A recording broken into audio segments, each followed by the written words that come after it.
Welcome to the What Really Happened radio show. Because World War III is a really bad idea. Here is your host, Michael Rivero. And aloha, America. Welcome to our show today. It is Friday, July 24th, 2015. Thank goodness it's Friday. Thank goodness it's Friday. Thank goodness it's Friday. We have a lot to talk about today. There's a lot going on here. The phone lines are open, 877-300-7645, 877-300-7645. Tom is sitting in our control room, twiddling the dials, keeping us out of trouble, ready to answer the phone when you call on in. Now, obviously, the big news today, nonstop all over the media, there was another theater shooting last night. 58-year-old gentleman walked into the theater. Apparently, according to witnesses, he sat and watched the movie for about 20 minutes, then got up and just started calmly walking down the aisle, shooting people. 3 people dead, including the shooter himself, who committed suicide. There's a repeating pattern for you. 9 others wounded. Some of them have already been let go from the hospital. And the instant I saw this, classic pattern. Somebody's on prescription psychiatric medication. Shooter's name is John Russell Hauser. And this has got to be really frustrating for all the various politicians. He's not Muslim. He has no prior history of screaming race hate or anything like that. And, so nobody can take advantage of the situation other than, of course, the gun grabbers, and they're going ballistic about, see, he used a handgun. Well, if he hadn't had a handgun, he would have used something else. Baseball bats, broken bottles, whatever. Bad people will do bad things with whatever is at hand. And I'm not the only person who's already pointing the finger of potential cause, if you will, at prescription psychiatric medication. There was an article over in Godlike Productions saying, there's this disconnect in his behavior that is the hallmark of certain type of disorders, manic depression, schizophrenia, or can be caused by drugs, prescription, or otherwise. Could have been on meds and went off them, then snapped, and yes, it's confirmed this guy had been under psychiatric treatment. So, once again, we seem to be dealing with a chemical. But, of course, nobody wants to talk about that cause because those pharmaceutical companies are big budget advertisers and they got a lot of political pull. So we're going to blame the guns. We're going to blame the Confederate flag. And now here's an interesting disconnect about how the media propaganda works. Because there was almost immediately this claim that this guy was all over social media. And there were people were pointing at Twitter accounts and Facebook and Instagram. But it quickly became apparent that, John Hauser is not an uncommon name, and there's a lot of people who have that name. And the police are saying they can't actually document that this guy really had an online presence at all. There's no manifesto, which has been going on there, and they really don't have a handle with which to try and use this guy for political exploitation. But that did not stop Raw Story from going on out and declaring this guy was a Tea Party kook who hated Obama, admired Hitler, was waving the Confederate flag. He's a gun nut. He's white, Southern, everything, just rocking and rolling. And it's all based on this social media content, which does not actually track back to this guy. But that's okay for Raw Story. They're out there. They're going to milk this guy for whatever they can get. But we are getting a confirmation from this guy's family, courtesy of KTAR. He was mentally ill. At one point, they had his guns taken away from him. Okay? So, they were aware. They were trying to deal with it. And by the way, as is inevitably the case, this movie theater in Louisiana was a gun-free zone. And, of course, the liberals are just scratching their head and saying, I don't understand what's going on. We spent millions and millions of dollars from the taxpayer to prove that guns will just magically dissolve when they cross these signs, and I don't know why it didn't happen. And so they're out there on that situation. Article that we put up from RenewAmerica.com, do guns kill? No, antidepressants do. And there's some charts and graphs in there that show there is an incredible correlation between market penetration of these antidepressants and suicide and mass shooting rates.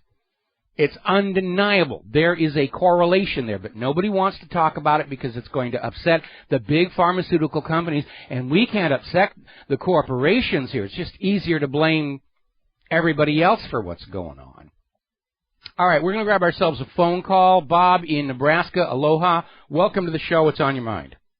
Hello, Mike. Hey, I really love your program, and I'm not able to listen to the full show all the time, but the other day when you were talking about Trump, whether he's going to stay in, run a third party or not, I was listening to Vincent Finelli. Have you heard of him? Yes. And he had that Mr. Nichols. Yes. He used to be a Clinton insider. Yes. And he was doing an interview, I think it was on the July 10th, and he said that Ross Perot and Clinton were talking every day on the phone. Okay. And so I don't know what that means, whether, why he pulled out or whatever, but it's just food for thought, maybe. Well, I know there's a lot of people out there saying that Trump's whole goal is to throw the GOP into disarray to help Hillary to power, and could be, but I think we need to hold out the fact that with Trump so clearly, firmly in front place, and so clearly slave to his ego, that he might just say, to heck with Hillary, I could actually win this, and he's going to go on that path. He could. I don't know that he's working for Hillary or working with her or anything. He plays politics like anybody else with his money. Okay, but, if he is cooperating to help Hillary get in there, first of all, it's a failed venture because Hillary is self-destructing right before our eyes. Yes. Yeah. And, but, Trump could double-cross her. And what's Hillary going to do? Say, you're not supposed to win. You promised me you were going to throw the election to me. And, of course, that's not something that can be made publicly. Yeah, I agree. But I just thinking, I hope you're right in your thinking, but money talks. So. Well, I understand that, but don't forget there's a lot of ego caught up in this equation here. And, I don't think Trump is going to be elected. They're already giving him the Ron Paul treatment. And so forth. But I like the fact that he's out there stirring up the pot and forcing these politicians to deal with what's really going on in our nation instead of hiding behind all these manufactured fringe issues. All right. Okay, well, I very much appreciate your opinion, your insights and everything, and go get them. As long as I can. Thank you very much for the phone call. Now then, this story was breaking just before we went to air, and I cannot tell you how furious this makes me. Okay, it is over in the Wall Street Journal that Barack Obama is going to release convicted Israeli spy Jonathan Pollard. Let him go back to Israel where he's this big hero, and they're doing it to smooth over relations with Israel because they're feeling so bad over the Iran deal. Here, we'll give you your spy back. Please forgive us for daring to make a deal with Iran without your permission. And I'm sorry, but to heck with Israel, and to heck with whether they're upset or not. Jonathan Pollard betrayed America's secrets. Now, Netanyahu is out there saying, well, it's not really spying because he was spying on behalf of a friend. Well, friends don't spy on each other. And you need to remember what Pollard took, among what Pollard took, were critical targeting information about America's nuclear deterrent, which the government of Israel then traded to the Soviet Union in exchange for increased immigration quotas. Had we gone to nuclear war at that point with the Soviet Union, the United States would have lost. That is the depths of Jonathan Pollard's betrayal. That is the depths of Israel's betrayal towards its so-called friend. And I am furious that they're letting this guy out. He should have been put up against a wall and shot, or fried the way they did the Rosenbergs for leaking the secrets to the atomic bomb. And I am sick and tired of a government that flaunts its own laws to keep little Israel happy, whether it's espionage, Symington Amendment, Glenn Act. Enough is enough is enough is enough. We'll be right back. Aloha, America. Welcome back to the show. And before we go back to the phone here, I'm looking in the email box, and I've got this email that says you're on your show right now. This might not be nice to say on your show, but the women reporters on CNN today were saying it's always men that are doing the killing. And that is absolutely not true. Now, we know that the media will focus on white on black crime and will ignore black on white crime because it's not politically correct. Just like it's not politically correct to report when women are the killers. With Eileen Wuornos, female serial killer. Katie Bender, the Manson girls. I mean, history is... Lizzie Borden. History is filled with female mass murderers, but we're not supposed to pay attention to them. All right, we're going to grab ourselves a phone call here. Paul in North Carolina, aloha. Welcome to the show. What's on your mind? Aloha, Mike. How are you doing? I'm doing fine. Hey, you forgot good old Queen. Queen who? You know, the Queen Mum. Queen Mum. There's Queen Zingwa of Angola. I mean, she literally ground entire villages of people in a giant grinding wheel. Ursabat Bathory, who's like the real life prototype for Vampirella. I mean, yeah, they're out there, but we're not supposed to talk about it because it's not politically correct. Yeah. Anyways, hey, I wanted to bring up the point when you were talking about the killer at the theater. Remember a few months ago when that cop shot that kid in the theater? Yes.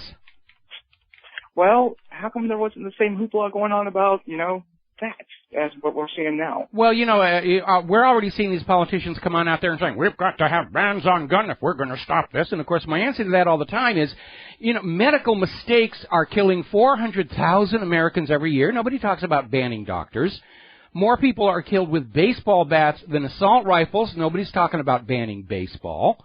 The police are murdering 8 times as many people as the terrorists. Nobody talks about banning the police officers. I grew up in an age where what was being punished was bad behavior, not the possession of an object. And, every time there's another terror attack, they say, well, we shouldn't judge all Muslims by the actions of the individuals. I wish the gun owners would get the same deal. Oh, yeah. Well, I mean, the reason why I bring this up is it's a wonderful comparison and contrast to see, because a few months ago a cop shoots a kid in the theater, and now we got this guy who's killed somebody in the theater, and okay, there's a huge difference there on how it's being portrayed. And there you go. There's an explicit, example of bias right there. Absolutely. Absolutely. Yeah, of course the media is biased. They're pushing the political agenda. And we've seen over the last year where there's this focus on white police officers killing black kids, and that's a wrong thing. That's a bad thing. Okay, but it's not the whole picture. We're not getting the other side where there are black police officers who are wrongfully killing white people, because that doesn't serve the political agenda. And the corporate media is totally compromised. And, obviously over at CNN, they're pushing this whole feminist hysteria about men are bad, women are good, because that's an essential part of Hillary's campaign this coming year. They're bringing back the militant feminist of the 1990s. And it's a good joke, too. And they're taking it seriously, though. Oh, yeah. They always take it very, very seriously, These are women who are making multi-million-dollar-a-year salaries on CNN complaining about being oppressed. Ooh, I love that. Yeah, tough life they have. Yes. Sure. All right, thanks. Well, I just wanted to bring that up so that, when you come across people that, are just, I don't know if they're in trance or just stupefied or what by the news, you have to point things out to them and show them and demonstrate to them, hey, this is what's going on. Do you not see the problem here? And, this is one of those things you can throw at them and let them chew on for a little while. You know what I mean?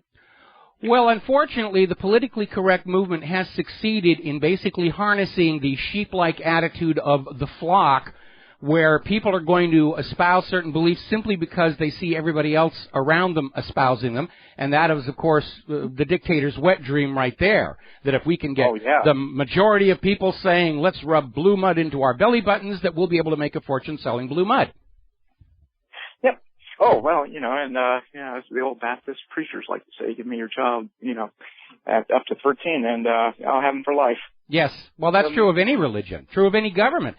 That's why they have kindergarten, because that's where the core beliefs are implanted around which the personality will evolve. And one could say easily now that this is pretty close to a religion, isn't it? A sectarian religion, if you must. Well, yeah, our government certainly operates like a religion. It depends on the blind faith and obedience of the masses.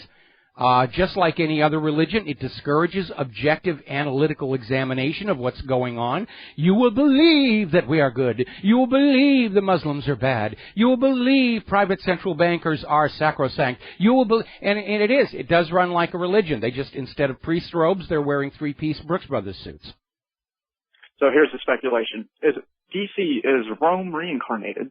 Then what religion will spawn out of D.C. that will be parallel to the Holy Roman Catholic Church? I would not consider that. I don't even want to think about it either. Oh, okay. Well, I was going to say I'm not ready to just say that the Catholics are going to go away. In fact, during any time of severe social stress, you're going to see Orthodox religion and occult religion go up at the same time. So, yeah, as we sink into new dark ages, there's going to be religious fanaticism, and they'll be burning the witches, to light the streets or something. Well, I'm just trying to figure out when the collapse happens, much like Rome, where it became the Holy Roman Catholic Church after they became Christian. And so here the collapse happens. And we're going to have the same pattern going on. I think you got your history a little bit backward, because the Holy Roman Catholic Church predates the actual decline and fall of Rome. It was emerging toward the end of the age of the emperors. But remember, Constantine declared Christianity Rome's official religion because he was trying to deter the possibility of religious warfare tearing what was left of Rome apart. So the religious Christianity rose first, but it didn't stop the eventual decline and fall of Rome itself. At least the Western Empire. The Eastern Empire continued for another 1,000 years. Did pretty well. Yeah, it actually did pretty well. Okay, well, listen, I got to let you go. We're coming up here on another commercial break. Come on back here. Israel is still putting out a full court press. They're trying to figure out some way to kill the Iran deal. It's not looking all that promising from Israel's point of view. That's the good news. And the other good news is the harder they push, the more obvious it becomes they're calling the shots. And that's starting to have repercussions. We'll be right back. Well, America, welcome back to the show. We're getting word now that the U.S. Department of Justice is saying they will not oppose Pollard's release. Everybody say he's served 30 years. That's his sentence. We're going to send him back home. I think they ought to send him back home in a box. This is, I think, one of the most shameful surrenders to a foreign ruler in our nation's history.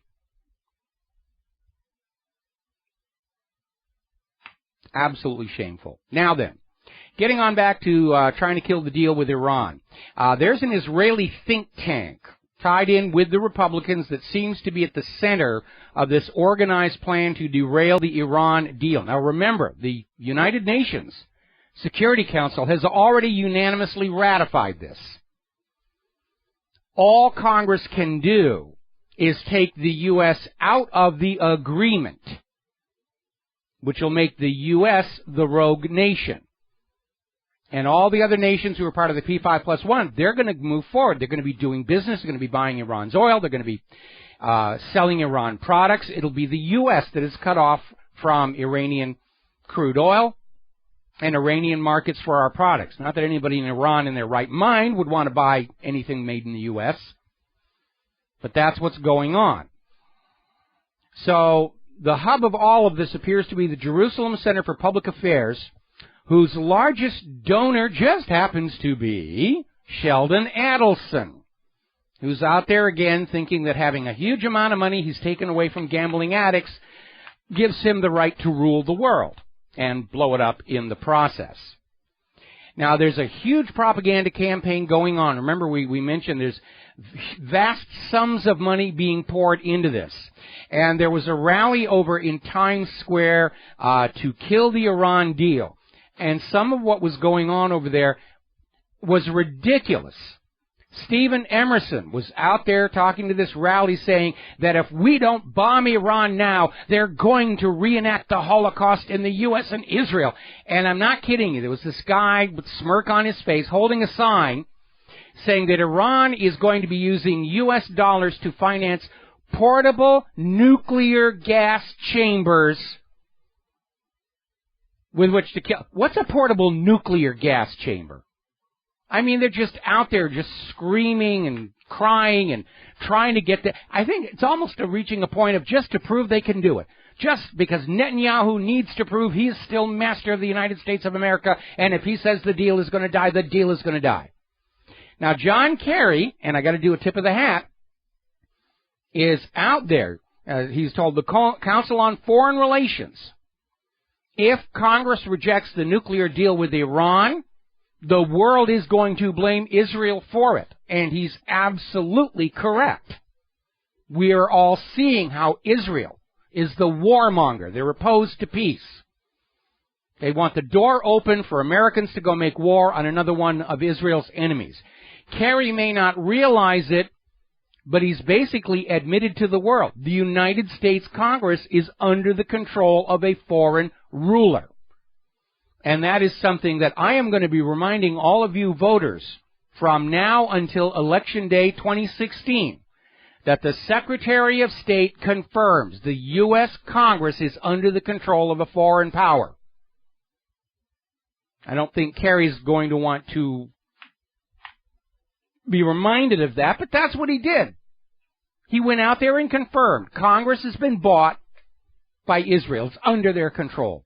Now, over in Iran, the leader of their Jewish community, a lot of people don't realize this, there's a very sizable, very comfortable Jewish community inside Iran. With all this talk about Iran is bringing the Holocaust and Iran hates the Jews and everything, they seem to treat their own indigenous Jewish population with a great deal of respect. They've got representation in the government. They've got very nice temples and synagogues. In fact, one of the oldest temples in that entire part of the world is inside Iran. Israel actually made a cash offer to Iranian Jews to relocate to Israel, and the Iranian Jews said, no, we're happy here. We've got family here. We've got businesses here.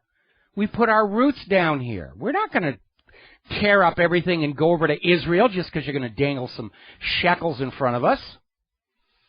So this leader of Iran's Jewish community issued a statement through the Iranian media basically saying Netanyahu is delusional over this Iran deal because these Iranian Jews, they're in Iran. They know what's really going on. They know that Iran is not in the habit of invading other countries and that Iran is not building nuclear weapons.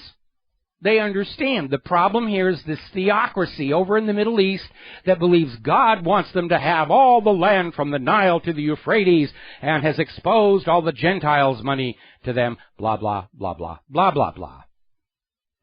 Israel's ambassador to the U.S. is lobbying Democrats, trying to get that out there. And the last word we have right now, there may not be enough votes in Congress to kill the Iran deal, and there is definitely not enough to override Obama's veto. This is going to be seen as a huge political defeat for Netanyahu. Let's take a phone call. Mike in Tennessee. Aloha. Welcome to the show. What's on your mind? Aloha. Good afternoon. I've got a few friends that have been to Iran. I've got a few friends that have the ability to pick up the World Book Almanac, and you can read clearly that the religious makeup there includes about 10 to 15% Christian and other religions. You can go to Palestine in the World Book Almanac, and you can find about the same amount. But then you go to Israel, and it's actually a crime to proselytize anything outside of that small little section there. Christianity proselytation will get you locked up in a heartbeat in Israel. Yes.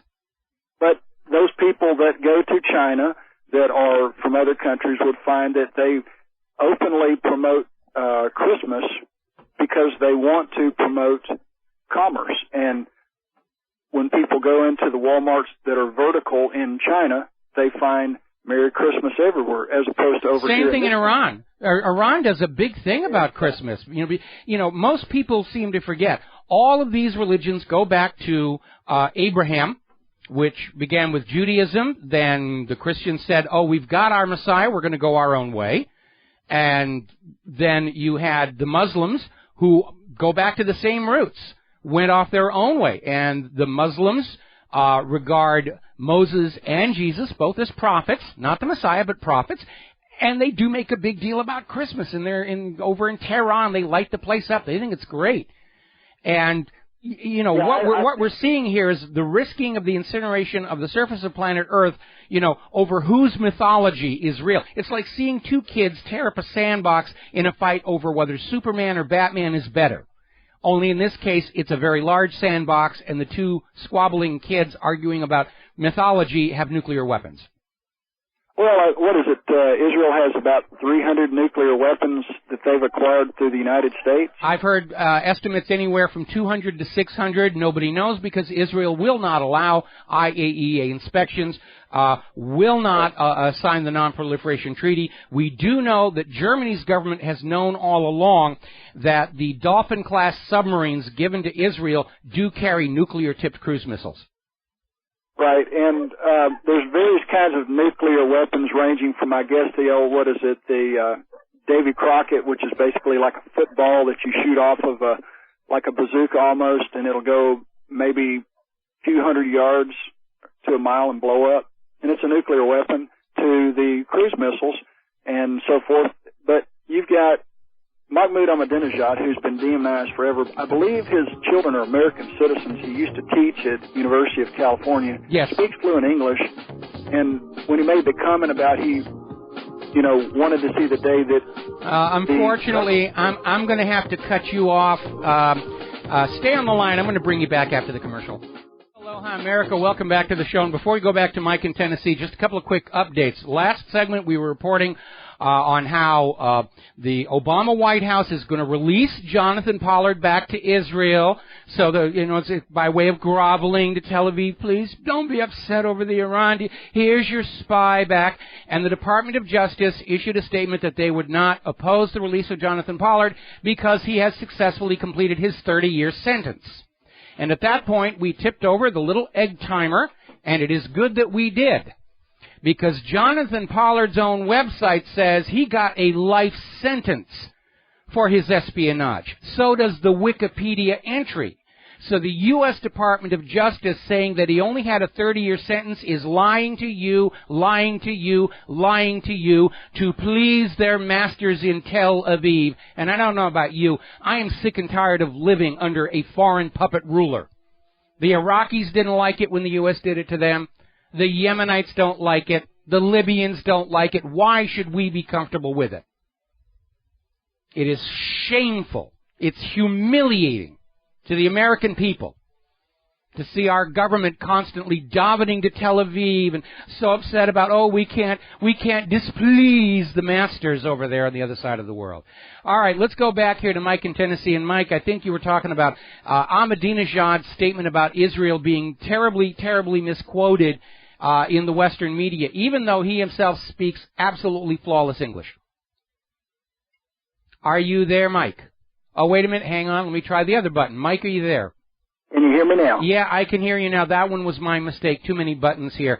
So Ahmadinejad was quoted as saying that he wanted to wipe Israel off the map. That isn't actually what he said. The translation was from a group called MEMRI, the Middle East Media Research Institute, which is an Israeli propaganda outfit that provides free translations of Arabic media to the Western press, always translated in a way to make Israel look good and the Muslims look bad.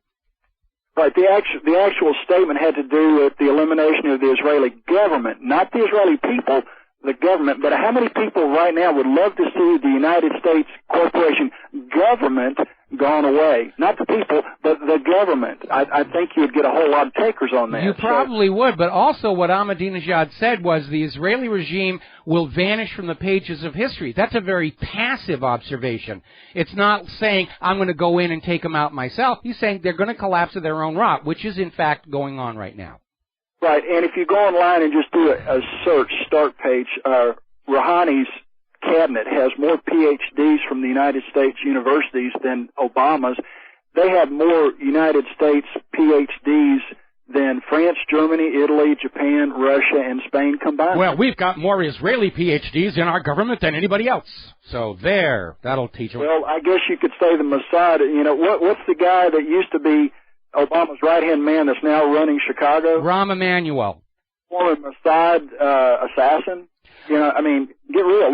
This country's been invaded. It's been hijacked. It's been taken over. The banker bailout was the biggest bank hijack in the history of the world, and we're the ones on the hook because we're so stupid. We're out, you know, flipping burgers and TV remote controls, and we're too stupid to pay attention to what's going on right in front of us. Well, that's because the corporate media is out there saying, oh, we'll talk about Bill Cosby, we'll talk about Kim Kardashian, we'll have reality shows where you pay no attention to all those foreigners who are inside our government, all those dual nationals and the rest of it.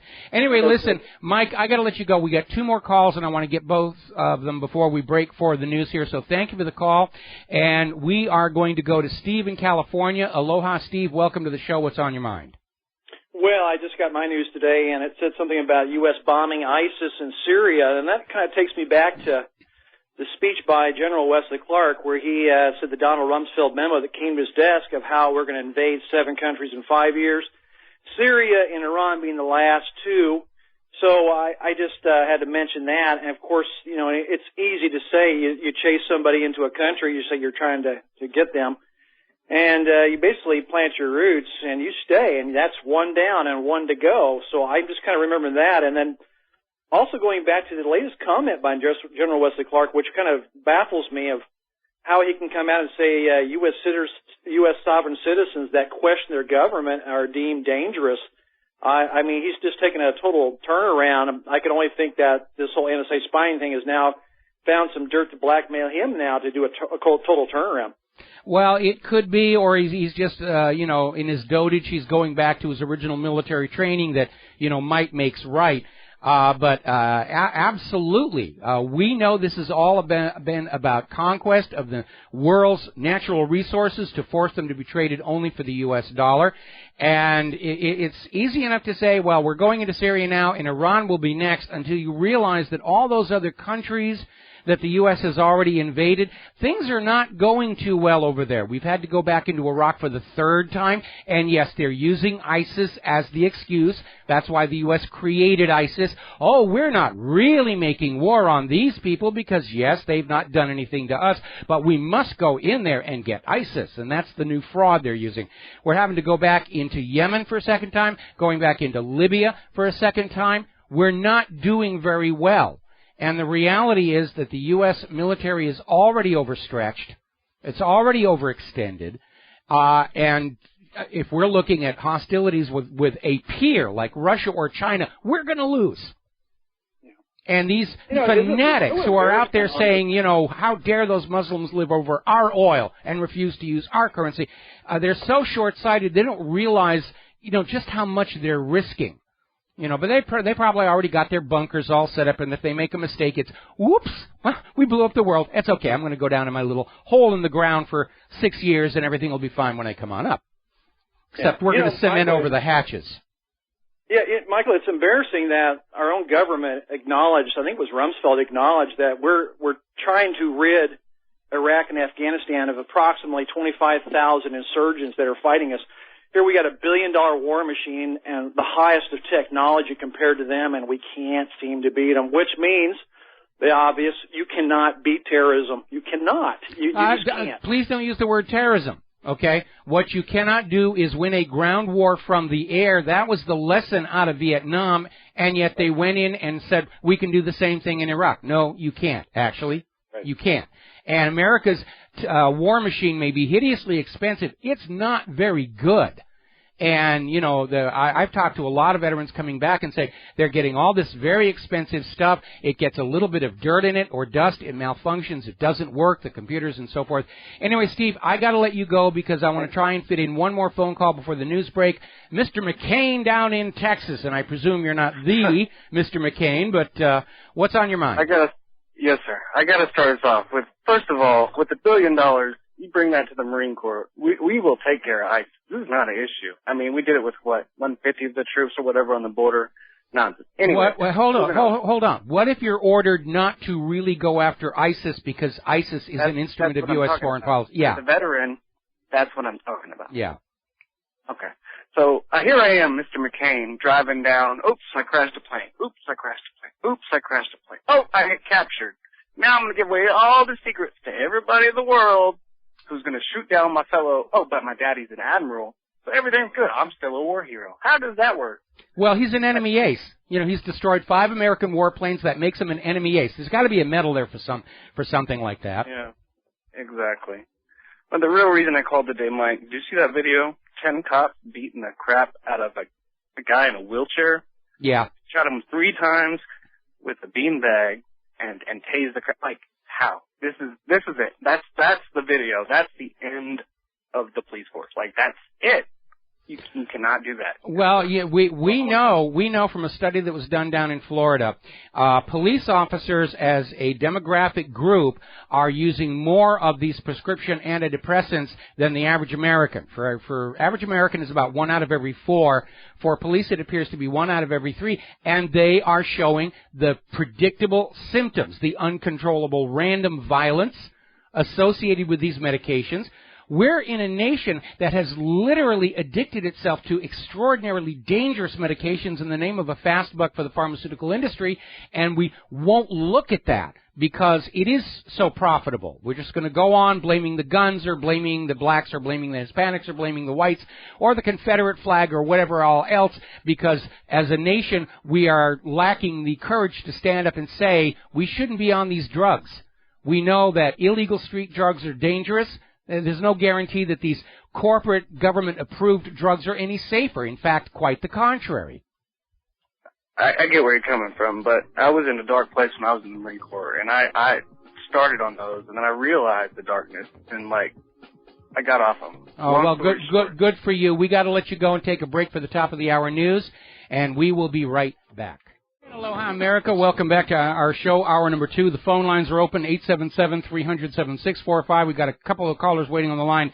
Before I get to them, though, I'm looking over at the Washington Post, which had an interesting article from March of last year, March 2014, when Israel once again was saying, please free Jonathan Pollard. He was only spying on a friend. That should be forgiven. And this article also confirms that Pollard was given a life sentence. So everybody who's out there today saying, well, he served his 30-year sentence, they are lying to you. Absolutely lying.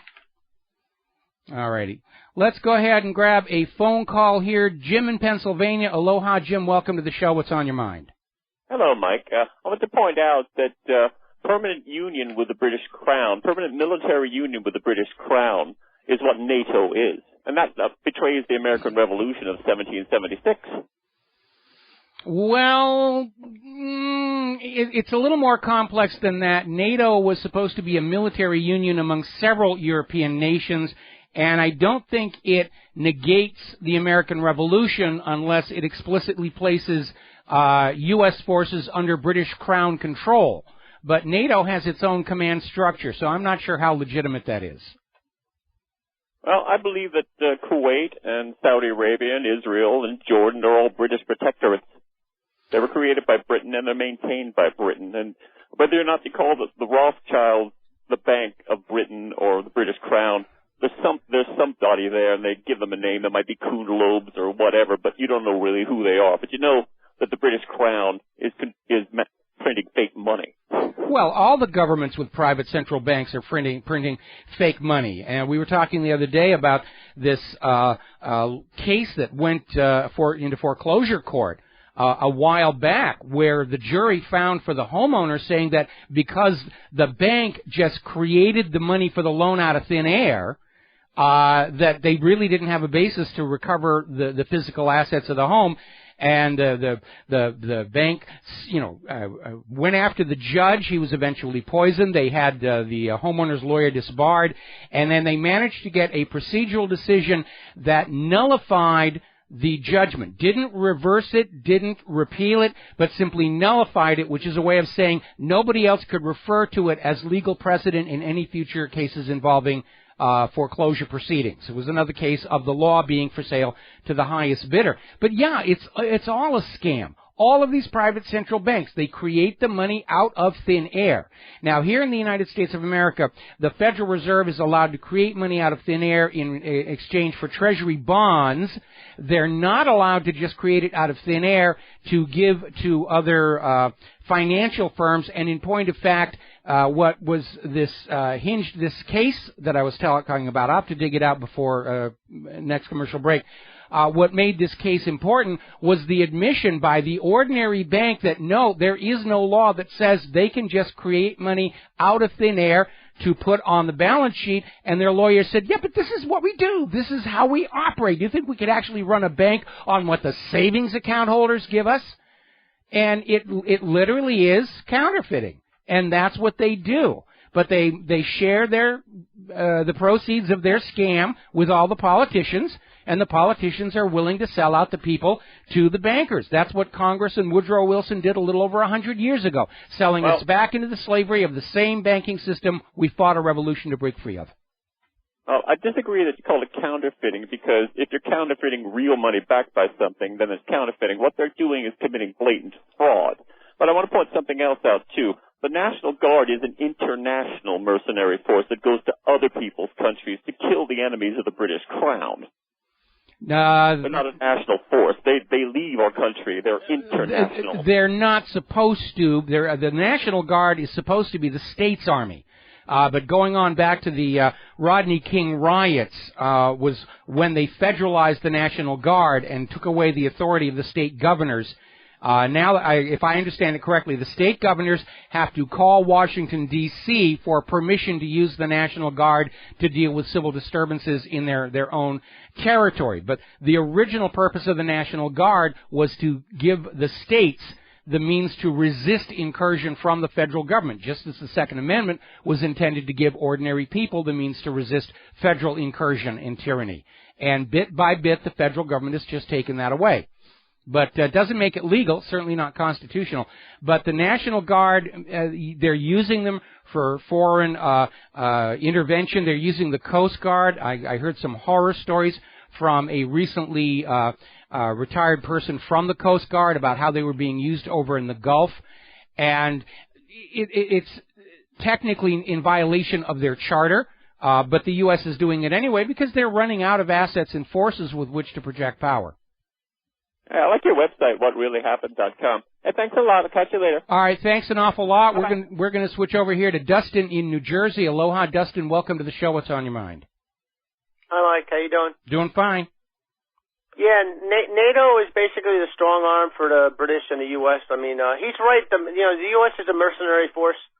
If anybody can't figure it out by now, wake up. Well, I'm not going to argue with that one. I mean, the U.S. has not suffered a physical invasion of their territory outside of Pearl Harbor, and that really wasn't even an invasion. It was an attempt to cripple America's power projection into the Western Pacific. But we have the largest army on Earth, and we can't seem to go 6 months without going into somebody else's country and trying to take it over. Hey, Mike, I don't know if you talk about this yet, but did you hear about the Russia and China delayed one of the pipelines? No, I hadn't heard that one. Yeah, they delayed one of the western routes, or the Altai line, Alti line, it's called. Okay. There's two lines. That one's delayed because of China's economic so-called downturn. I mean, I don't know if this is just could be some chess moves going on, but that's on Zero Hedge. Well, at this point, I think we're seeing some clandestine economic warfare being waged against China, again to try and cause the world to doubt the yuan as a viable replacement for the U.S. dollar. During that really major takedown on the Chinese stock market a week ago, China came out and basically pointed at George Soros as spending huge amounts of money necessary to make losing bets and drag the Chinese market down. The same kind of rigging that can take a market up can take it down just as quickly if you're willing to spend the money, and if it's going to cost you a lot less to wreck a country through their stock market than to physically invade, then yeah, that's a cost-effective way of getting rid of of somebody. But we know the U.S. is trying to find a way to destroy the ruble, the yuan, BRICS, all of these alternative currencies to keep the world dependent on the U.S. dollar. And so I think a lot of what we're seeing going on in China right now is actually covert economic warfare. It's not going to happen. I mean, there's no way you can defeat the Russians and the Chinese combined. They'll just walk all over you. I mean, everybody knows the U.S. empire, British empire, of course, they're in cahoots. The whole Western world is just debt. You can't pile more debt upon debt. I mean, no, you really can't, and especially with all the exposure of all this pedophile nonsense in the British government, including apparently the royal family itself. The rest of the world has lost all moral respect for Great Britain, for its royal family, and because of the Franklin scandal here in the United States, the same thing. The rest of the world is looking at the U.S. and Europe as a moral cesspool, and the big chunks are rising to the top, and that's another reason why they just don't want to be tangled up in business with us any longer. We leave a bad taste in their mouth. It's like Rome, like bread and circuses, just corruption and just, what's that other word with just people being Bruce Jennerized, Yeah, it's decadent is, I think, the word you're looking for. All right, we're going to let you go. We got to take a break for commercials. We still got another caller waiting on the line. I'm going to get to you as soon as we're back from these words from our sponsor. And aloha, America. Welcome back to our show here, and we're going to go right back to the phones here. Mo in Florida. Aloha, Mo. Welcome to the show. What's on your mind? Mo, are you there? Yeah, are you there? Yes, you're on the air. What's on your mind? Yeah. Michael, I called a couple days ago, and I think I didn't explain myself very well, so if you give me the opportunity, I'd like to try again. It concerns Donald Trump. Yes. Okay, I was, just like you, I love Ron Paul, and he was on 3 or 4 days ago, and he mentioned Donald Trump in a negative way in this respect. I know we're familiar with everybody that follows any history at all knows what happened to Germany after the Versailles Agreement and how they were bombed into oblivion, and Hitler came to power as a strongman. He had every answer for everybody, and blamed it on the Jews, blamed it on this, blamed it on that. And Ron Paul was equating Donald Trump with, not saying he was, but saying be very cautious because this is the perfect guy. This is my own words, but this is the intent of what he was trying to get across. That he is the quintessential strongman, if you think about it. So is Hillary. She could be the next Catherine the Great. True. Or Erzsébet Bathory. In fact, believe it or not, if you look at photos of Hillary Clinton and Erzsébet Bathory, there's actually a resemblance between the two. And everybody who's running for office has the potential to be a strong man if we the people let it happen. And I'm hearing all this stuff about how Trump is in favor, Trump is a supporter of Israel, and yes, he is, but not to the extent we're seeing from Jeb Bush and Hillary, who are in this butt-kissing contest right now. So that's a moot issue. Everybody can be a potential strongman. That's a moot issue. Trump's value is that he's getting the politicians, he's forcing the politicians to deal with what's really going on in this country right now, rather than be able to hide behind all these manufactured fringe issues. For that reason alone, I wish him well. I don't think he's going to be elected. They're going to Ron Paul him or Robert Kennedy him, but as long as he's out there, I'm cheering for him because he's shaking the system up. And the system's in good need of a shaking from top to bottom. So, Mo, thank you very much for the phone call. We're going to let you go. I got a bunch more stuff I got to get into here. Now, speaking of Israel, there is,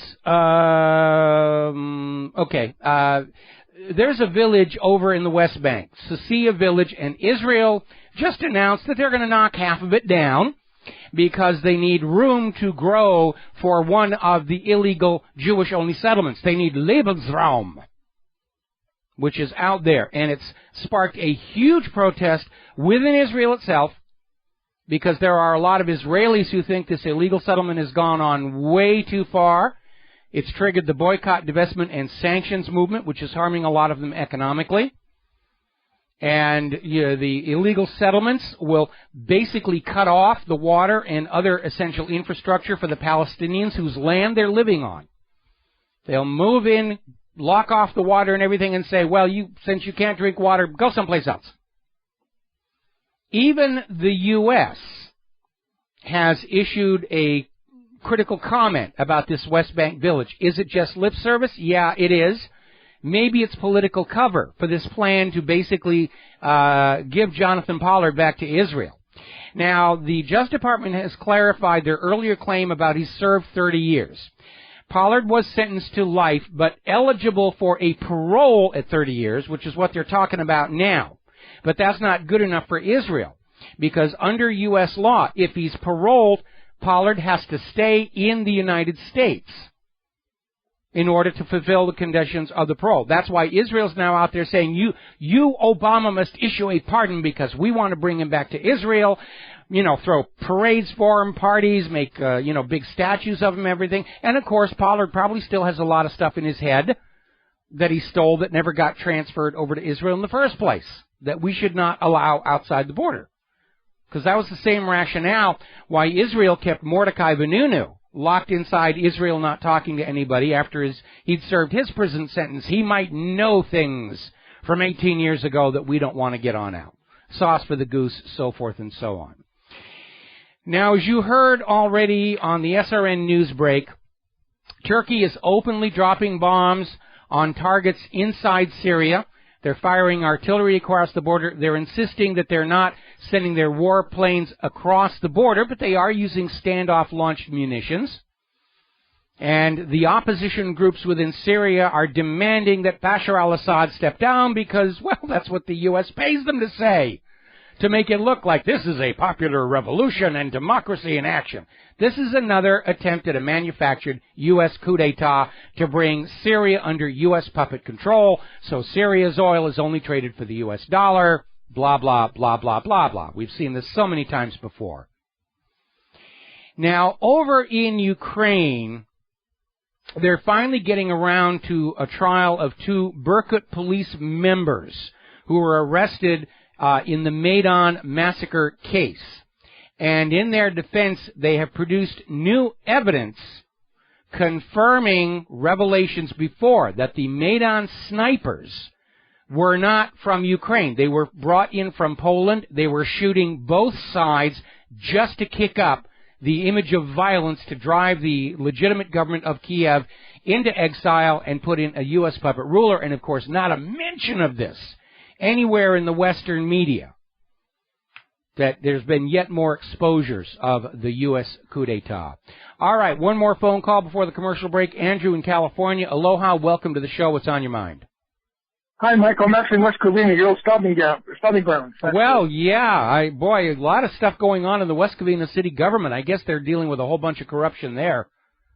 Well, actually, I got something real quick before I get to my economy thing, if I can. Just outside my driveway where my parents live, the thing caved in, and we happen to live in L.A. Well, I'm actually in Valinda, basically. It's kind of like West Covina. Anyway, it's not incorporated, so it's L.A. County, and they just came out and they just slid a piece of asphalt over it, and it sunk about probably a good foot, and they finally came out. L.A. County finally came out and took care of it. It took them about 3 months. And the foreman guy was telling me about how if they don't have any money, they just slap whatever they have in their pocket, basically, and hope it works for a while. But well, we got the same thing out here in Hawaii. I mean, we're always seeing the road crews out there, and we've got the worst roads in the entire nation, according to the National Transportation Safety Board, and it costs us a lot. It tears our cars apart, and they'll go on out there, and whatever they got in the warehouse, they slap a layer of it over there, and after the next rainstorm, the potholes open right back up again. Yeah. Also, what I was actually trying to call is about a gentleman named Harry Dent. You've heard of Harry Dent before? Harry Dent? Yes, Harry Dent. Yes. Okay. What about him? Real quick, because we're almost at the break. He likes to make fun of people like you and I who think gold is a good hedge against what's coming. Mm-hmm. And I'd like you to look into him if you could, maybe get him on the show, because he thinks the dollar is going to get stronger. Well, I don't have time for delusional people here. Andrew, I'm sorry to cut you off. We got to take a break for commercials. We'll be right back. Oh, hi, America. Welcome back to our show here. I'm looking at Fox News, and what passes for news with them is Nicki Minaj and Taylor Swift had a spat on Twitter, and Swift has apologized.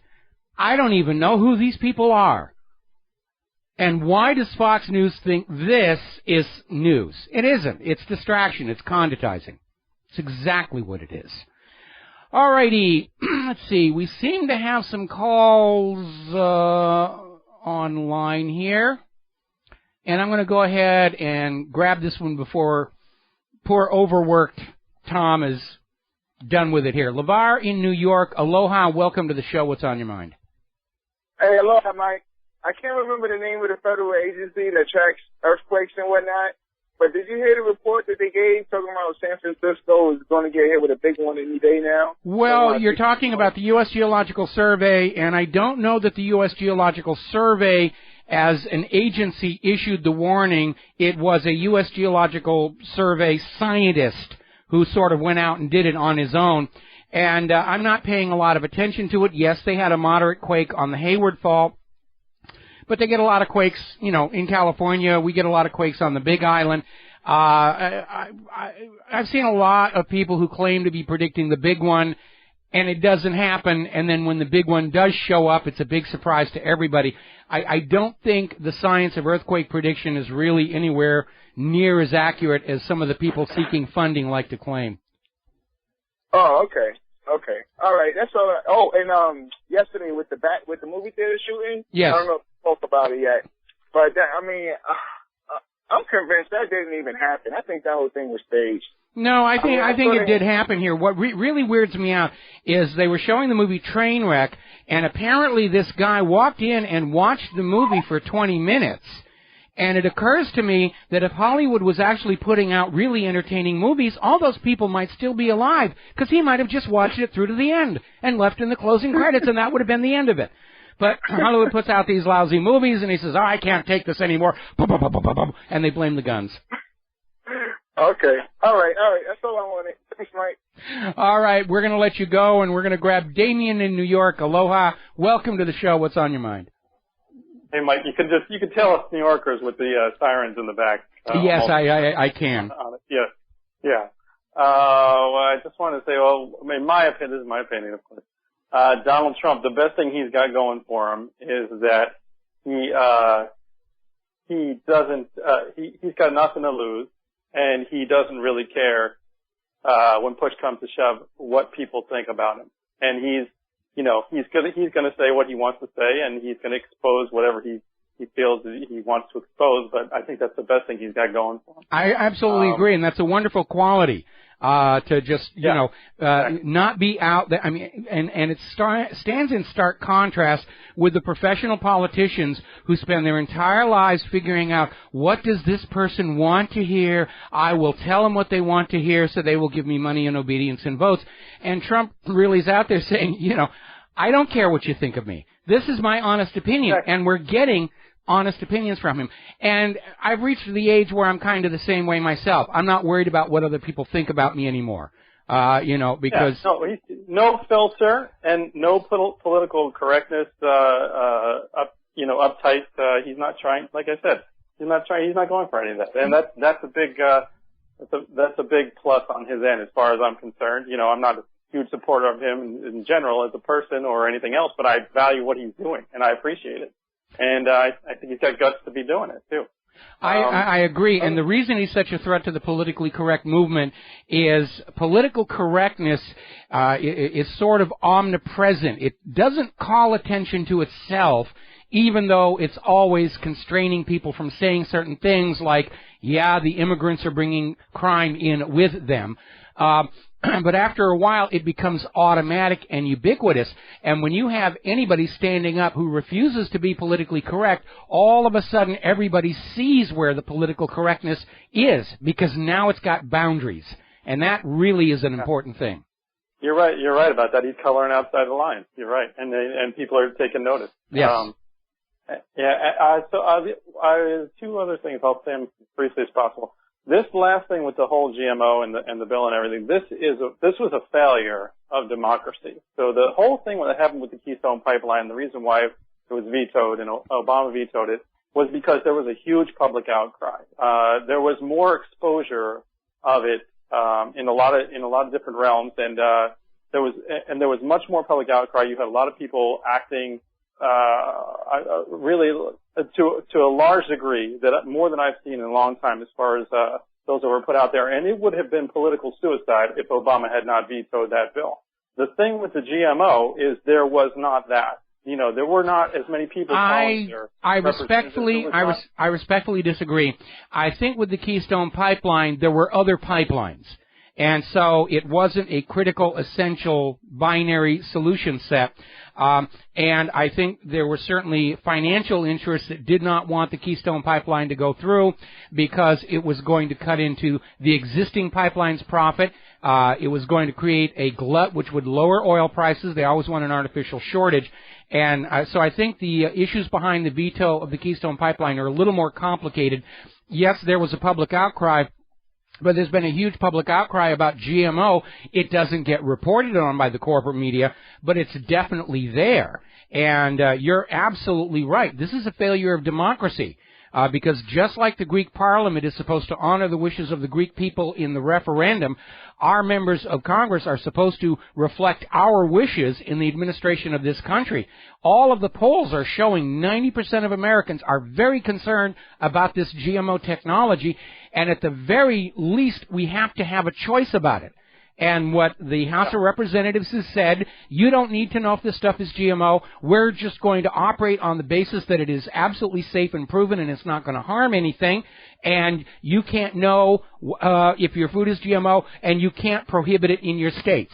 It is a total cave-in to corporate financial interests, and it certainly did not happen without public outcry. No, well, I'm surprised that, and people, here we see them making laws about how much sugar is in your drink and everything, but they don't want you to know what ingredients are in your drink. That's hysterical and completely ridiculous. Well, no, it isn't. It really isn't. When you have a government that's selling out to corporate interests, every once in a while they got to do something to make it look like they're trying to do their job. So while they're selling out the safety of the entire food supply, they're going to get all huffy and say, well, we're going to limit sugar in soft drinks, and which is completely pointless because people will get a small soft drink, finish it, go back and buy a second small soft drink. Yeah, it doesn't actually change anything. It's just there for the government to say, see, we're out there caring for you by limiting the sugar that you can have. Yeah. I got an update. The other thing I'll just say really quick. I don't know if you saw this yet, but I just got a little ticker update about a bipartisan bill, Elizabeth Warren and John McCain, as far as breaking up the banks. I don't know if you saw that, but apparently this is just something I just got. So I'll have to look deeper into that. I'll take a look for that. I'm not surprised from Elizabeth Warren. I'm wondering why McCain signed on, unless maybe he just wants to have an excuse to follow Elizabeth Warren around and look at her backside, which is one of the reasons why he picked Sarah Palin as a vice president. There were actually pictures of him, like, catching a little peek down, Sarah's dress. I mean, it's dirty old. He's worse than Joe Biden being the creepy uncle you don't want around your family. Yeah, exactly. Have a great weekend, Mike. Give my best to Claire. I certainly will. Thank you very much. And we're heading in here to another commercial break. When we come on back, we're going to be talking more about Donald Trump and what's going on behind the scenes. We'll be right back. Aloha, America. Welcome back to the show here. We're talking about Donald Trump's candidacy. And there's a very interesting article that was over at Investment Watch blog, and it's continuing on something that I mentioned earlier in the week. The GOP establishment, the inner circle, are risking a major disaster trying to kick Donald Trump out. They're trying to figure a way to keep him out of the debates, even though he is clearly the leader in the polls among GOP voters. He is beating Jeb Bush 2-1 right now. He is the GOP's strongest candidate. And yet the GOP is trying to kick him out. Now, I'm seeing all these people out there saying, oh, Trump's just out there to make sure that Hillary wins the White House, blah, blah, blah. Well, okay, if that's true, then the GOP would be smart to keep Trump inside their party and possibly get him into the White House. And right now we're seeing the GOP leadership are willing to risk losing the White House because they don't want Donald Trump in there because he won't do what he is told to do. And the GOP operatives are out there saying he's damaging the party. How is he doing that? The party is supposed to be a stepping stone on the representative government. What they mean is he won't do what we're telling him to do. And that, of course, is contrary to the spirit of a representational government to begin with. You're all supposed to be doing what we, the people, tell you to do. It doesn't work the other way. And yes, Jeb Bush, because of his family connections and intelligence connections and the rest of it, the GOP has been hired to put him in the White House, and they're not sure they can do that with Trump in the running. And they're willing to risk losing completely to Hillary to make Jeb Bush their candidate. And it could even be worse than that. Trump has already said he's willing to go third party. And he's got his own money. He doesn't need to sell out to Wall Street or anybody else. He's got enough money to pay for the petition drives in all 50 states to get him on the ballot. He could actually win. And if he wins as a third-party candidate, the supremacy of the two so-called traditional parties is over. And it is important to remember, this nation did not start with a two-party system. The two-party system was invented to reduce the amount of money junkies have to give to candidates to bypass the election. In the good old days, a money junkie would have to come in and he'd have to give money to 5 or 6 candidates to bypass the will of the American voter. Now they only have to do 2. The two-party system is a cost-saving mechanism for the money junkies. And they had 2 parties to make it look like there's still some kind of a choice, even though you and I know there isn't. Now, the legal system is biased against third parties. If you are the selected candidate for the 2 traditional parties, Republican versus Democrat, your name automatically goes on the ballot in all 50 states. If you are a third-party candidate, you have to mount petition drives in all 50 states to get on the ballot. It's a huge expense in time, cost, volunteer hours. And it's designed to keep these third-party upstarts from getting in and interfering with a little game. But Trump can do it. Trump can hire whatever public relations firms that he needs to go on out and get the petitions filled. They could wreck the entire two-party system's illusion of dominance. They're that scared of him. Now, Donald Trump, fortunately, he's getting some good advice somewhere. He's backed off personality assaults with other notables within the political structure. And he's back on the issues, talking about illegal immigration. He's not backing down on that one. And so here we have a story out of PJ Media looking at the illegal alien crime wave just in Texas. 611,000 crimes, of which just under 3,000 are murders. This is from a Texas Department DPS on human smuggling and contains the numbers on crimes committed by illegal immigrants in Texas. This is from the Texas Department of Public Safety. Between 2008 and 2014, over 500,000 crimes committed by illegal immigrants, almost 3,000 murders. It's not politically correct to report, but this report from the Texas Department of Public Safety describes an illegal alien crime wave of staggering proportions, made worse by the federal government's unwillingness to enforce the immigration laws because of whatever agenda is behind opening up our borders and welcoming in all of these illegal immigrants who are, in many cases, criminals, members of MS-13, carrying contagious diseases. Now, Obama has issued a new executive order. This is reported over in Freedom Outpost. And basically, his latest executive order effectively grants amnesty to 80% of illegal immigrants in this country. And by the way, for all those who are out there screaming that Trump was saying all the illegal immigrants are criminals, technically he's correct. They call it illegal immigrant because they're not supposed to be here. The instant they set their foot over that border without the permission of the government, they are criminals. So, just open borders here. Now, as you probably heard, the House the other day passed a bill to cut federal funding to the so-called sanctuary cities. These are cities that are welcoming or being given the influx of the illegal immigrants, and they are refusing to cooperate with federal immigration law. And the House said, all right, if you're not going to cooperate with the immigration, we're going to start cutting the funding, and Obama is going to veto that law.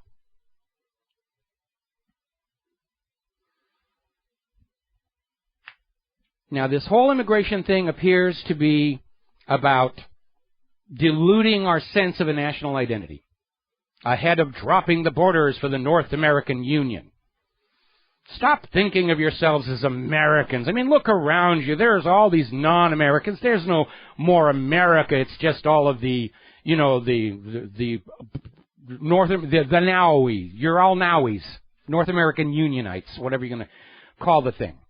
It seems to be a big part of what's going on, to destroy a sense of nationalism. And we see it in the corporate media. Anytime there's a political group anywhere expressing a sentiment of nationalism, oh, they're bad, they're nationalists, they're not seeing the big picture. By the way, oddly enough, there is a proposal out in California. It's backed by venture capitalist Tim Draper. It's gotten enough signatures to be on the November 2016 ballot that calls to divide the state of California into 6 separate pieces. And I want to know which piece isn't going to have those mandatory vaccine laws, because that's where I want to live. And, of course, I wonder if Tim Draper's invested in flag companies because, we're all going to have to replace our American flag here, and whoever makes the new flags is going to be making a fortune. There's a good reason to bust up a state or two, is force everybody to buy a new flag. And, of course, I remember when I was a kid, and we had the 48-star flag, and then all of a sudden we had to get the 50-star flag. All of our houses had 2 flags, the old one and the new one. All right, talking about Hillary Clinton, we're going to be talking about her in the next hour here. I just saw this article over at Reason.com. Admitted Democrats, Hillary could strangle a puppy on live TV and you would still back her. And yes, she has courted, created, and continues to depend on a certain degree of blind fanaticism in her personality cult. And that is really dangerous. Any political leadership based on a personality cult inevitably leads to national disaster, whether it's Adolf Hitler, Benito Mussolini, Mao, or Hillary. So, we're going to take a break here for our top of the hour news, come back with our final hour 3. We'll be talking about Hillary Clinton, latest developments out of her personal email server, and Hillary's already out there saying, it's all a plot. The vast right-wing conspiracy. They have come back. They hate me because I'm a woman. And the whining is going to be her undoing because we're getting sick and tired of it. We'll be right back after the news. Aloha, America. Welcome back to our show, hour number 3. Phone lines are open, 877-300-7645. All right, so let's talk about Hillary Rodham Clinton. She's all over the news here. And her supporters and even the media are scratching their heads saying, where is this idea that she's dishonest and untrustworthy coming from? Besides history. And you have to look. Hillary has done this to herself. Hillary claimed she needed a single non-government email account for convenience because she only had one phone, which is nonsense because we got the photo of her with a phone, a BlackBerry, and a tablet, and a single phone can handle multiple email accounts. She just lied. She claimed that the email contained no classified information. That's been put down as an absolute falsehood. She's just lying as she goes along. Now we are hearing that the FBI and the Department of Justice are going to conduct an investigation into the fact that Hillary Clinton's private email account probably did leak sensitive classified data. This is not necessarily a good thing. Remember, the primary purpose of a high-level government investigation is to head off the low-level investigations. And this is the same FBI that covered up the murder of White House Deputy Counsel Vincent Foster when Bill and Hillary were in the White House last time. So I don't have high hopes. In fact, they may be making an issue of it now so they can come out in a month and say, we found absolutely no wrongdoing, and try and kill this whole issue of her email and trustworthiness before she starts campaigning for real next year. It's not necessarily a good thing, and I am not willing to wager money that justice shall be done, because that's not what the Department of Justice is about. So, they are confirming that Hillary Clinton was sending classified data from her personal email account, and they just keep thrashing about it and thrashing about it, and they are trying to handle it like lawyers. Well, we can't prove, we can't do that. But remember, we're going into an election year, and politics is perception. And the public perceives Hillary Clinton as untrustworthy and dishonest. And that's not going to go away anytime soon. There is nothing that anybody can say on the TV news that will make anybody believe that Hillary Rodham Clinton, for the first time in her long political life, ever since being fired from the Watergate Committee for unethical behavior and lying, is all of a sudden now 100% truthful and therefore suitable for the White House. Not going to happen. It's not going to happen. And already we're seeing Hillary play victim. She's out there saying that, oh, this whole thing about the emails, that Donald Trump is behind this. Donald Trump is the one who's out there trying to stir up this non-issue about the email. You know, we already dealt with this long ago. This is ancient history, and Donald Trump is keeping it alive. Or the woman haters are keeping it alive, or the vast right-wing conspiracy. In a lot of ways, Hillary Rodham Clinton is showing all the symptoms of narcissistic personality disorder. Primarily that no matter how wrong she is, she's right. And the perception that something is wrong is always going to be somebody else's fault. By the way, Hillary Clinton has a new source of campaign funding. Private prison industries are pouring the money into her campaign through their lobbyists. So yes, Hillary's going to be out there. Has President I guarantee that, jaywalking will carry a 2-year prison sentence, because we got to load up those prison factories there so we can make products and compete with China. Now I have a little question that we all need to be asking about. Remember Jeffrey Epstein? Little pedophile billionaire, had his little private island out there in the Caribbean. Had, remember, the British royal family and Alan Dershowitz and Bill Clinton. It was a big stink, and everybody was threatening to sue everybody. And then all of a sudden, since May, totally gone away. Because that would be very inconvenient for Hillary. For Bill to be caught in another one of these little sex scandals. And isn't it funny how the corporate media has just totally dropped the story? We're going to be, talking about these two girls having a spat on Twitter, and they've kissed and made up, or whatever it is. That's the news here. But, little sex island with major political figures on it. Yeah, who cares about that? Who cares? All right, so let's talk about the Planned Parenthood scandal. This is already starting to get ugly out there. And another good example of deciding what is and is not news. The Department of Health and Human Services has rejected a Freedom of Information Act request for documents related to Planned Parenthood and its selling of bodily organs recovered from aborted babies, purely on the excuse that this doesn't fit the public's urgent right to know. HHS has said, this isn't newsworthy. The public doesn't need to know about this stuff. Therefore, we are not going to give you the information. And as it was originally passed, the Freedom of Information Act request had no such requirement that it be deemed newsworthy before being released. Originally, the Freedom of Information Act, the only exception was national security, obviously, or violating the privacy rights of somebody. But now, HHS has declared that they have the right to refuse Freedom of Information Act requests for anything they decide isn't newsworthy, shouldn't be in the news. Well, the public doesn't need to know. So, now Nancy Pelosi is on the warpath defending Planned Parenthood, saying that you shouldn't be investigating Planned Parenthood for carving up aborted babies and selling the pieces. I mean, that's just... really, you're making a big deal about it. And Nancy Pelosi is out there saying that the investigation ought to be against the Center for Medical Progress, which is the organization that got these videotapes of these people inside Planned Parenthood saying, yeah, we'll sell you so many bits and pieces of so many babies for so many thousands of dollars here. And Nancy Pelosi is out there defending them. And it turns out Cecile Richards, who's the president of Planned Parenthood Federation of America, served as deputy chief of staff for Nancy Pelosi. They're good buddies. They're all hugging and kissing and looking out for each other's interests.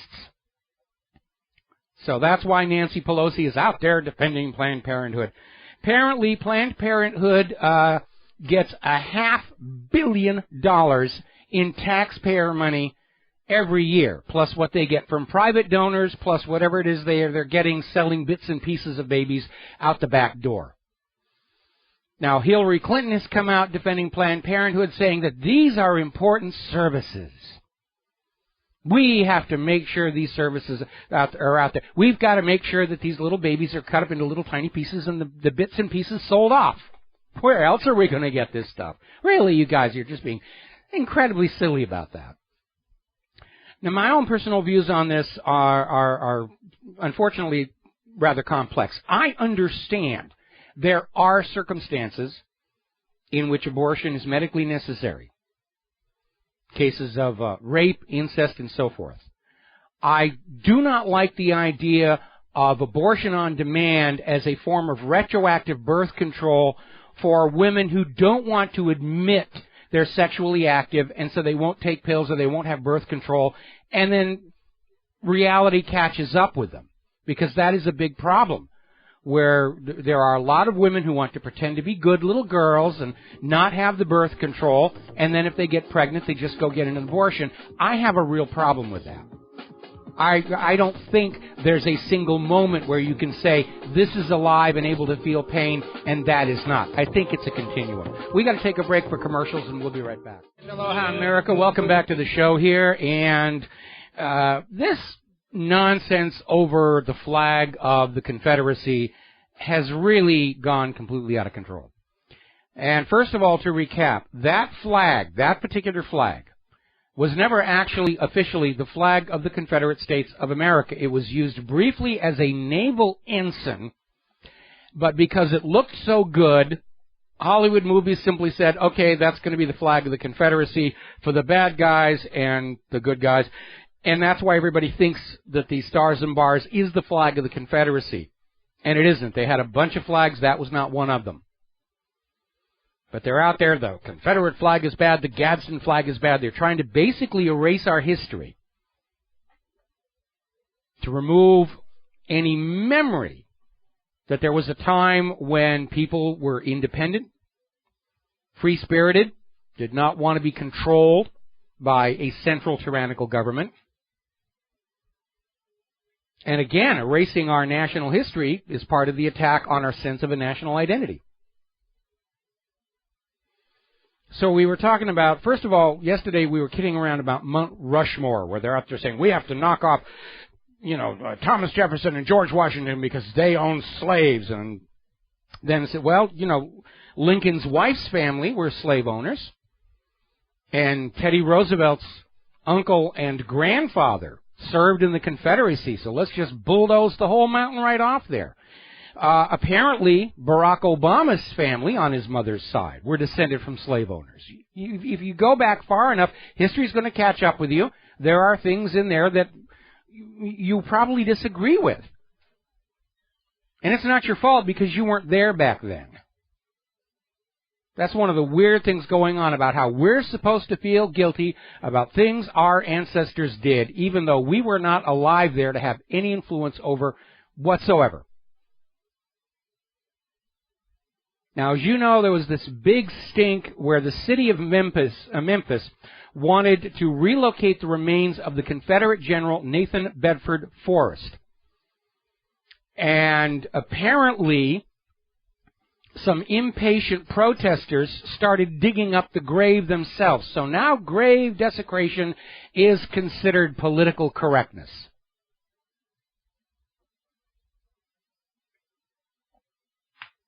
And a big part of what's going on here is the government and the media presuming to tell you what symbols mean. Oh, the Confederate flag is the flag of slavery. No, not to everybody. And remember, we found all those pictures of the Ku Klux Klan holding their rallies underneath the stars and stripes.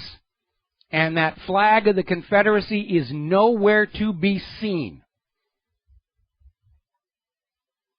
They're trying to fan up racism as a fringe issue so they can campaign on it next year. Women's rights, abortion, all of it.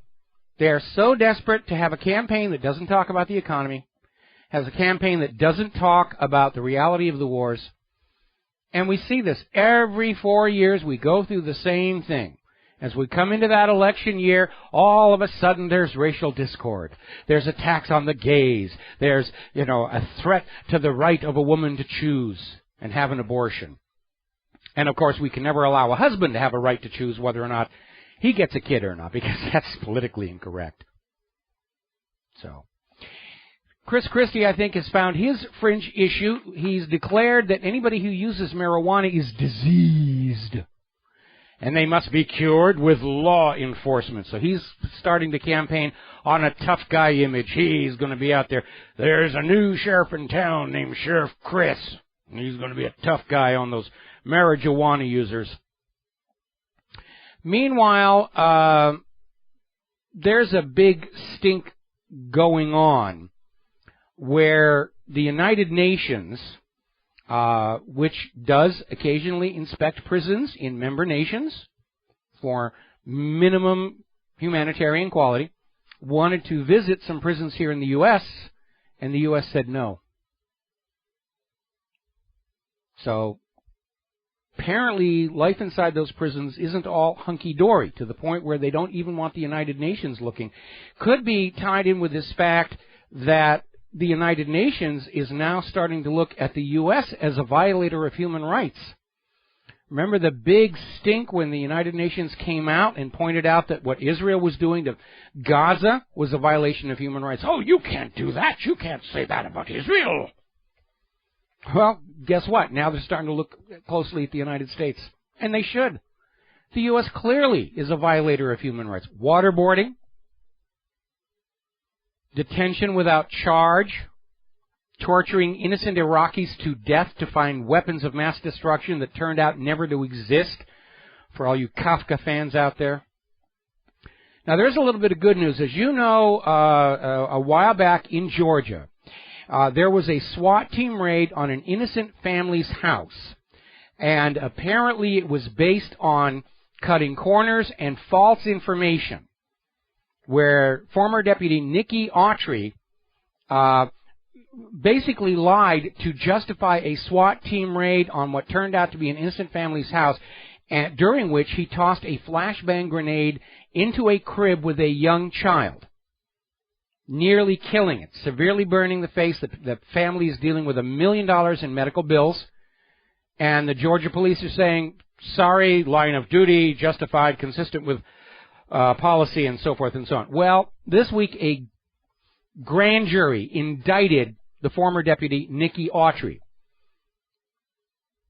on the basis that he did lie to get that SWAT raid on an innocent family's house, resulting in the injury to the young child. And remember what the Georgia police were saying? It was the child's fault for living in a house with suspected criminals. Oh yes, it's the baby's fault that he got flashbanged. And, of course, now we know the family was actually innocent. The police, maybe they were looking for a civil forfeiture opportunity. That's generating a lot of lies by the police. Oh, we think they're growing marijuana in there, and we're going to go on in and find a seed and take the house, and then we'll have all the money. But this guy lied. A SWAT raid was unjustified. Maybe they were auditioning for the Cops TV show or something. We have to prove we're Butch. Kick the door down. Now, for those of you down in Louisiana, this is going to be kind of reassuring to you. Over in St. Bernard Parish, they're finding in the drinking water, 2 of the 7 water wells in the parish have the brain-eating amoeba. But the officials are saying, don't worry, it's safe to drink. Just be careful getting the water in your nose or swimming, because it has killed people. But trust us, the water is safe. We don't need to spend any money to purify it. All right, we're going to take a break. We got a caller waiting on the line, and we'll be right back. Aloha, America. Welcome back to our show. We're going to go right to the phones here, and we're going to talk to Michael in Tennessee. Aloha, Michael. Thank you for waiting. What's on your mind? Did I get this right? Did you say that it was not safe to swim in the water in Lafayette, Louisiana because of a brain-eating parasite, but as if by magic it's safe to drink it? That's what the government is saying, that, it's a risk. Don't let the water get in your nose because that's how it gets into the brain, but it's okay to drink. And if I was living in that part of the country, I would definitely be boiling my water before I used it for anything. Well, the reason I call is I live in the Memphis area, and I watched live on the news where the news crew showed this group of people desecrating the graves of Nathan Bedford Forrest and his wife. Now, none of these people live anywhere near that place, and what's interesting is that they broke the law, and the Memphis police nor the DA will do anything about it. Yeah, I mean, I thought like desecrating a grave, it was always a big deal. I mean, certainly every time somebody goes into a Jewish graveyard and paints a swastika on the stone, it's like the end of the universe. And now these people show up and they're digging up this Confederate general and his wife, and the police sit back and say, yeah, no big deal. Right, it's a felony, and the police know about it, and the district attorney, and they do nothing. Now, the interesting thing is that the Scottish Rite temple is right across the street from this monument, and it sits on the grounds of the University of Tennessee. And the interesting thing is Nathan Bedford Forrest donated over $100,000 to help build the first large black church in the Memphis area, the Mississippi Boulevard Christian Church, but they don't seem to want to remember that. No, he's Confederate, he's bad, it is, they're trying to reduce the entire history of the United States to the simplicity of a comic book. There's the white hats and the black hats, and we're going to get rid of the black hats, and we will all be white hats and live happily ever after. But, like I said, Teddy Roosevelt had family who served in the Confederacy as officers. Abraham Lincoln's wife's family were slave owners. It's not that clear cut, and we're seeing this politically correct hysteria going on where the good work that people accomplished is all to be completely discarded because way back there in the 18th and 19th centuries, they refused to live their lives by 21st century sensibilities, which is extraordinarily silly. Okay? And, but there's another agenda at work here, and it's an attack on our identity as an American people. And yeah, for the people in the American South, that linkage to the Confederacy, that's a big part of their identity. That's what they're trying to erase, a sense of a national identity so we don't feel American anymore. We just feel like a lump of something ready to be molded into the global New World Order.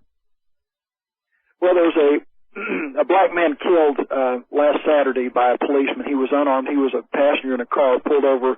It's been on the local news here. I don't think it's made the national news yet, but that's really taken a back seat to this grave issue, and it's as though these black ministers are more focused on trying to get face time at a gravesite as opposed to dealing with a policeman who shot and killed an unarmed guy that was a passenger because they got into a scuffle with him. The guy refused to get out of the car, and dare you not disobey. If they say something, it's like they freak out if you don't obey. It's really bizarre, but it seems to be another SSRI drug-related event where these cops, like these mass shooters, they're hyped up on antidepressants and they just freak out. Well, look at the one they did to that lady where, I mean, the guy went ballistic because she refused to put out the cigarette she was smoking in her own car. Right. I like to see the training regiment that they're going through. I think we the people need to get access to how they're being trained and put a stop to whatever is programming these people to be attack animals? They're being trained by Israeli security companies. They're being trained to treat the American people the way the IDF treats the Palestinians, and that is a big part of what we're seeing. Plus, of course, they're being trained to be brutal and authoritative to support the civil forfeiture agenda, because we've reached the point where these police departments and their cities have become economically dependent on this constant pillaging of the wealth of ordinary citizens who have committed no crimes whatsoever. And they really are dependent on that now. They have to go on stealing from the American people, or simply shut down. And obviously they don't want to shut down. We were talking about, it's a corrupted system. There was this prosecutor who was using civil forfeiture money to pay off his own student loans. Another one was living rent-free in a confiscated house for over a year. It's completely out of control. There's no law, there's no justice, there's no fairness. It's simply the strong take and the weak surrender, and they're trying to make us weaker and weaker so that we can't fight back until we hit that inevitable flashpoint. I was a political prisoner for 7 years, just released May the 26th for running for office. How dare I? And the fact is that you talked about United Nations. I tried to get United Nations to come in because in Tennessee, it's a prison for profit operation. They're basically shutting down industry and bringing the work into the prisons where they can pay people $2 an hour to do the same work that people were making $10 an hour. Plus, they've eliminated all food. It's all chemicals, and people are getting diseases and dying right and left, and they're just running innocent people. It's everybody is somehow guilty of something, so let's just run them through the system and destroy their lives. And, yes, revenue generation is all the police are all about. It's us and them. That's the way they see it. You're absolutely right. I mean, a lot of these private prison corporations, when they're not busy donating to Hillary's campaign, they have contracts with various state governments that say that if the state law enforcement does not maintain the prison population at a certain level, there's a financial penalty.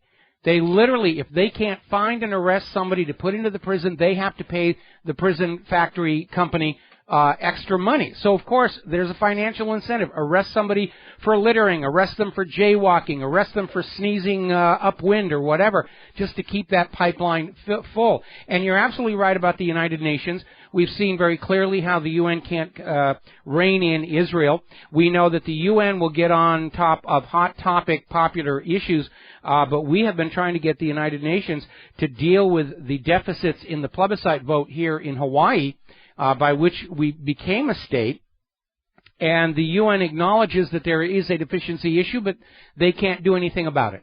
So, there you go. Well, in Tennessee, they've actually written a law to where they've guaranteed a 95% occupancy rate for these private prisons, and these prisons are being filled because they have kept jurors. They have people that are jurors that are on juries for 20 years at a time that are paid jurors who are there to convict you. And you can't get them off. You can't get these people off the juries. The judges, they violate the state laws, and they're just filling up the prisons with everyday people.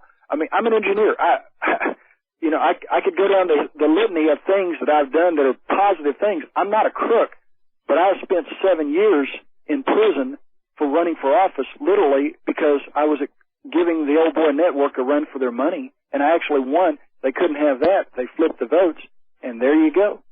And now they're trying to send me back for another 4 years, accusing me of possession of my wife's guns. They talked about on Alex Jones the other day. They call it parallel construction, where they will try to put you in a place where they will accuse you of being in possession of something just by virtue of being in the vicinity. So they can send you right back to prison. And everybody in the state of Tennessee is either related to or friends with somebody who has a felony conviction. And therefore, if they take away the state law that says you're not in possession just being in the vicinity, if they make it so they enforce it as you are in possession just by being in the vicinity, they can keep the prisons full perpetually. It's a messed up system, and again, it's another sign of the decline of our economy, where the government has to be a predator on the population merely to survive, and that obviously cannot continue for very much longer. All righty, well, listen, we're going to have to let you go. We're coming up on another commercial break. Good luck. I hope you stay, free and sane. And we're going to take a break and come back with the last segment of our program after these words from our sponsors.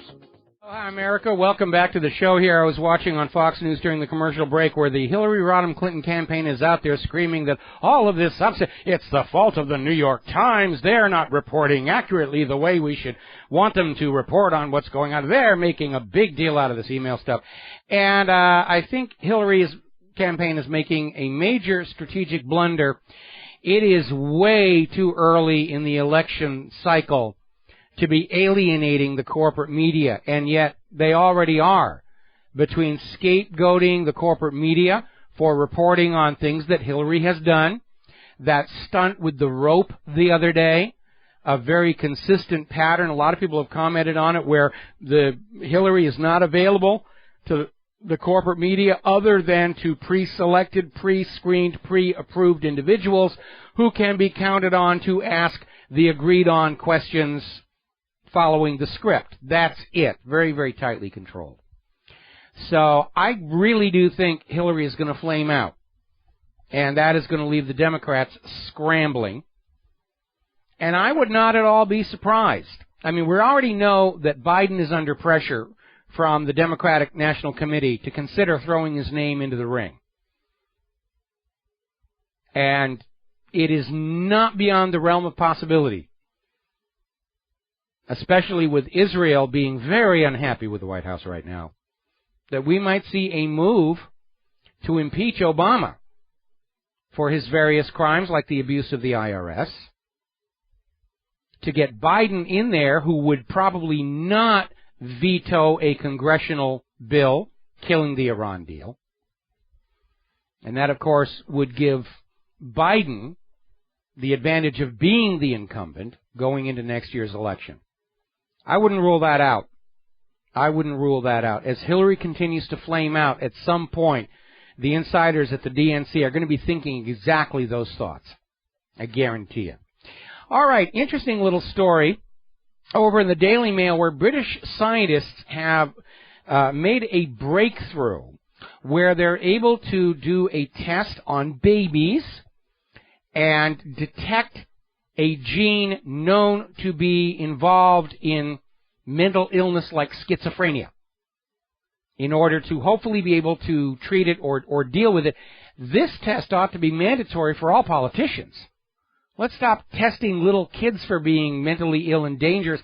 They're not a threat to us. These people in positions of power, we need to be testing them. Drug testing, psychological testing, find out if they're sociopathic, certainly find out why they're all so interested in diddling little tiny children. There's something going on there. Not that I really trust the mental health industry any more than I trust big pharmaceutical industry. Remember, there's actually no science of psychiatry. It's all subjective. There's no machine they can hook you up to that says you are manic depressive. It's always somebody saying, I think maybe you're manic depressive. Okay? And illustrating this is this weird story. There is a mental health company, Summit Point, and their CEO, Irv Brinker, has been fired for embezzling more than $500,000 of the company money to pay a psychic palm reader. This is the CEO of a mental health company hiring a psychic palm reader to the tune of $500,000 of stolen money. Oh, my, oh, my, oh, my. As you know, the corporate media is out there in high dudgeon about content piracy, which they should be. They're not being too careful about it. Apparently, Universal Pictures sent off a Digital Millennium Copyright Act takedown notice when they found what they thought was a pirated copy of Jurassic World on a server. The server was identified by the IP 127.0.0.1, which means it was their own server. Now, obviously running some kind of an automated thing, going out to IPs and trying to detect if Jurassic World is out there. It looked at the local host itself, said, oh, there's a copy of Jurassic World. We have to fire off a DMCA takedown notice. Oh, my goodness. Not too fast there. Fiat Chrysler has announced they're going to do a major recall, $1.4 million vehicles over the revelation that their steering, brakes, and engine can be remotely hijacked over the cellular phone system, and they're going to fix that. Okay? Now, other researchers have discovered that they can get into cars over what is called the digital audio broadcasting radio signals. These are over-the-air radio signals like satellite broadcasting.